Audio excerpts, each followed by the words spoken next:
नमस्कार प्रेक्षकांनो, स्टार गृहावरील लग्नानंतर होईलच प्रेम या मालिकेचा नुकताच प्रोमो प्रदर्शित झाला आहे।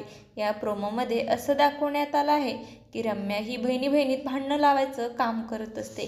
ती म्हणत असते की मी तुमची स्पर्धा घेते आणि त्या स्पर्धेमध्ये आपण बघूया कोणाचं कोऑर्डिनेशन संसारात आणि स्पर्धेत चांगलं आहे ते। आणि पार्थ काव्या जीवा नंदिनी यांच्या पायाला बांधते आणि त्यांच्या स्पर्धा सुरू होते आणि ती काव्याच्या वाटेवर काचेचे तुकडे टाकते आणि ते काचेचे तुकडे हे काव्याच्या पायात घुसतात आणि ती पडायला येते आणि जोरात ओरडते। तेव्हा नंदिनी तिला सावरते आणि तिला हात देते आणि त्या दोघी बहिणी मिळून ती स्पर्धा पूर्ण करतात।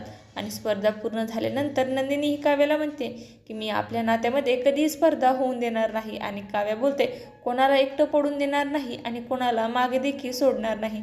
दोघी बहिणीचं प्रेम बघून रम्याला मात्र खूपच राग येतो आणि ती रागाने त्यांच्याकडे बघत असते आणि काव्या आणि नंदिनी एकमेकींना आनंदाने मिठी मारतात। असं काही या प्रोमोमध्ये दाखवण्यात आलं आहे। तुम्हाला जर आपला व्हिडिओ आवडला असेल तर चॅनलला लाईक, शेअर आणि सबस्क्राईब करायला विसरू नका। धन्यवाद।